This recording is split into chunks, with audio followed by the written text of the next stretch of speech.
사도신경으로 우리의 신앙을 고백하겠습니다. 전능하사 천지를 만드신 하나님 아버지를 내가 믿사오며 그 외아들 우리 주 예수 그리스도를 믿사오니 이는 성령으로 잉태하사 동정녀 마리아에게 나시고 본디오 빌라도에게 고난을 받으사 십자가에 못 박혀 죽으시고 장사한 지 사흘 만에 죽은 자 가운데서 다시 살아나시며 하늘에 오르사 전능하신 하나님 우편에 앉아 계시다가 저리로서 산자와 죽은 자를 심판하러 오시리라.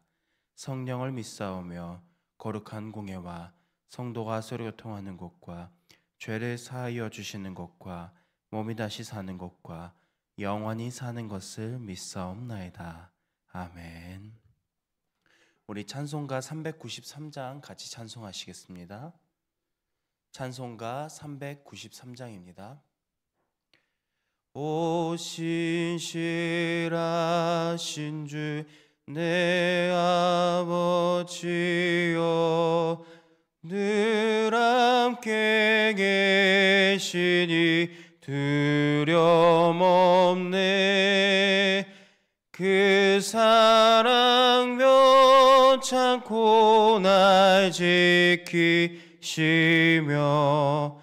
어제나 오늘이 한결같네. 오 신실하신 주, 오 신실하신 주, 날마다 자비를 베푸시며 일용할 모든 것 내려주시니 오 신실하신 주 나의 구주. 봄철과 또 여름 가을과 겨울 해와 달 별들도 다 주의 것. 만물이 주 영광 드러내도다. 신실한 주 사랑 나타내네.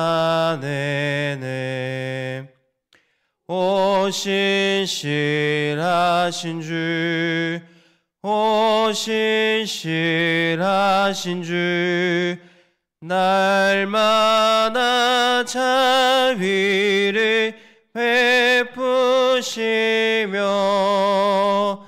일용할 모든 것 내려주시니 오 신실하신 주 나의 구주. 내 죄를 사하여 안위하시고 주 친히 오셔서 인도하네. 오늘의 힘들고 내일의 소망 주만이 만복을 내리시네.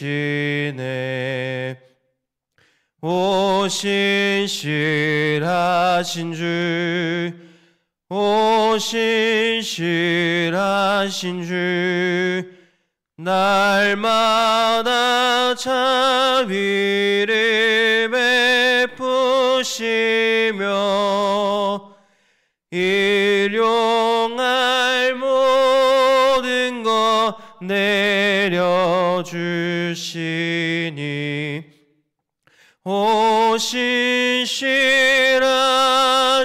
주 나의 구주. 아멘.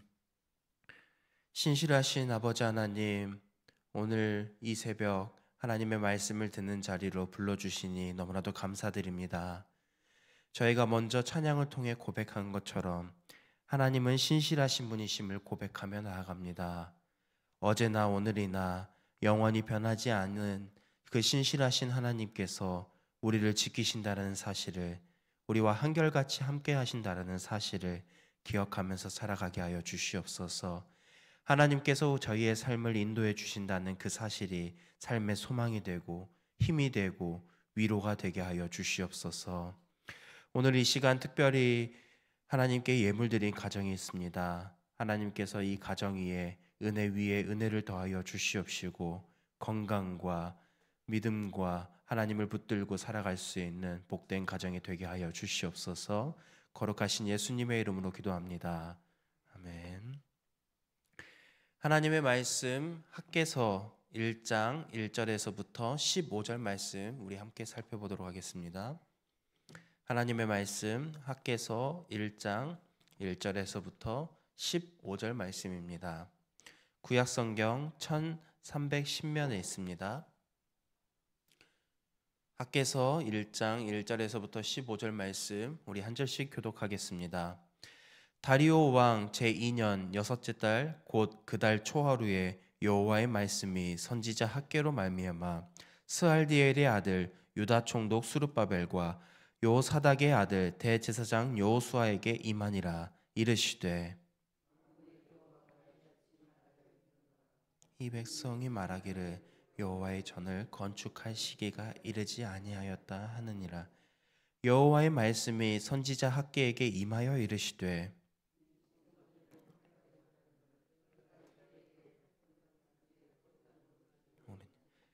그러므로 이제 만군의 여호와가 이같이 말하노니 너희는 너희의 행위를 살필지니라. 수확이 적으며 먹을지라도 배부르지 못하며 마실지라도 후떡하지 못하며 입어도 따뜻하지 못하며 일꾼이 삭슬받아도 그것을 구멍 뚫어진 전대에 넣음이 되느니라. 만군의 여호와가 말하노니 너희는 자기의 행위를 살필지니라.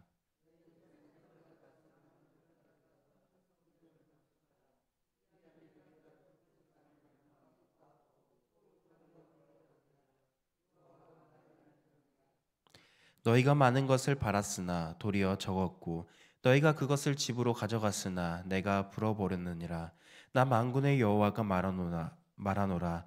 이것이 무슨 까닭이냐. 내 집은 황폐하였으되 너희는 각각 자기의 집을 짓기 위하여 빨랐음이라.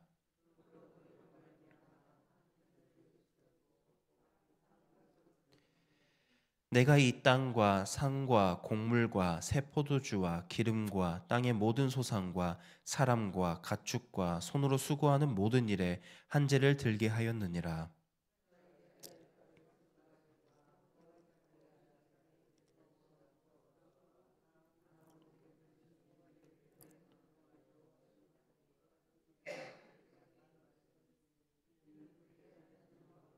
그를 보내셨음이라.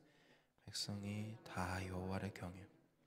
그때에 여호와의 사자 학개가 여호와의 위임을 받아 백성에게 말하여 이르되 여호와가 말하노니 내가 너희와 함께하노라 하니라.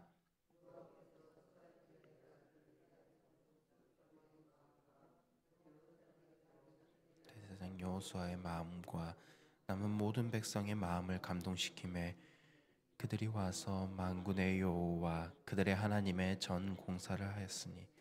함께 읽겠습니다. 그때는 다리오 왕 제2년 여섯째 달 24일이었더라. 아멘. 다리오 왕 제2년에 하나님은 학개를 통해서 유다 백성들에게 말씀하셨습니다. 이때는 유다 백성들이 포로에서 귀환한 지 16년째 되던 시점이었습니다.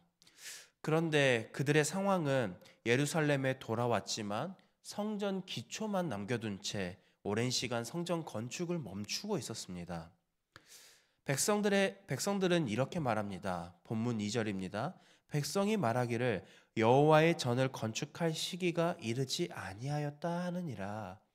남유다 백성들의 생각은 이러했습니다. 지금 당장 하나님의 전을 건축하는 것은 상황상 옳지 않다, 빠르다라고 생각했던 것입니다. 그런데 이 말은 단순히 우리가 합리적이라고 생각할 수도 있는 부분입니다. 왜냐하면 포로 귀환했고 지금 나라가 다시 재건하고 있는 상황에서 하나님의 성전보다 외적인 것들, 성벽을 재건하고 다른 정치적인 것들을 독립시키기 위해서 구축하는 게 더 우선되는 거라고 생각할 수 있겠지만, 이 말은 그저 그들의 마음 상태를 보여주는 핑계에 불과했습니다.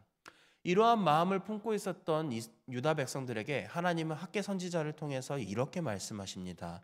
본문 4절입니다. 이 성전이 황폐하였거늘 너희가 이때에 판벽한 집에 거주하는 것이 옳으냐라고 말씀하십니다.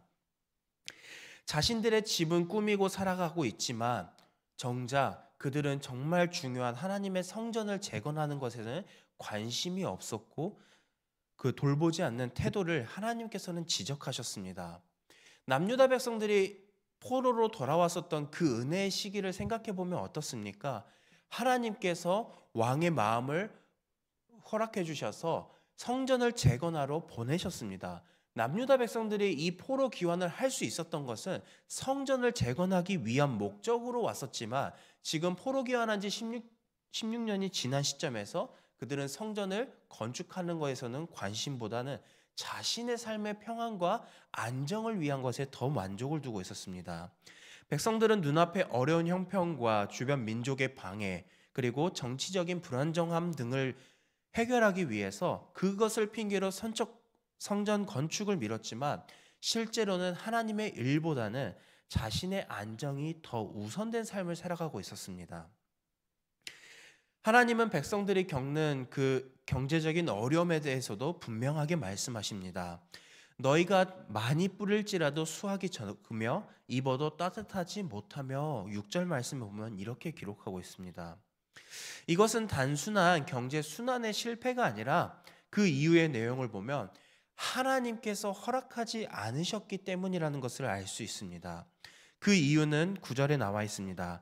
나의 집은 황폐하였으되 너희는 각각 자기의 집을 짓기 위하여 빨랐음이라. 하나님께서 그들에게 경제적인 안정을 허락하지 않으셨던 이유는 이스라엘 백성들은, 유다 백성들은 하나님의 일이 아닌 자신의 일에 집중하고 거기에서 안정을 취하려고 했기 때문에 하나님께서 허락하지 않으셨던 것입니다. 하나님은 이제 분명하게 명령하십니다. 너희는 산에 올라가서 나무를 가져다가 성전을 건축하라. 그리하면 내가 그것으로 말미암아 기뻐하고 또 영광을 얻으리라. 여호와가 말하였노라. 지금 유다 백성들에게 가장 중요한 것은 무엇입니까? 자신이 살기 위한 집을 짓는 것, 그리고 정치적인 독립을 위해서 그 모든 안정을 다스리는 것, 그런 것보다는 완벽하지는 않아도 하나님의 말씀에 순종하는 것이 더 삶에 우선적이어야 했습니다. 하나님께서 학개 선지자를 통해서 이렇게 말씀하시고 그 말씀을 들은 이제 백성들의 반응은 달라졌습니다. 하나님께서는 먼저 자신의 안정에 목표를 두고 있었던 그들에게 그들의 삶을 살피라고 말씀하셨고, 두 번째에 이제 성전을 건축하라고 말씀하시면서 자신의 삶을 돌보라고 말씀하셨습니다. 그 말씀을 들은 총독 스룹바벨과 대제사장 여호수아와 그리고 모든 남은 백성이 이제 하나님의 말씀에 순종하기 시작했습니다. 본문 12절을 보면 이렇게 기록합니다.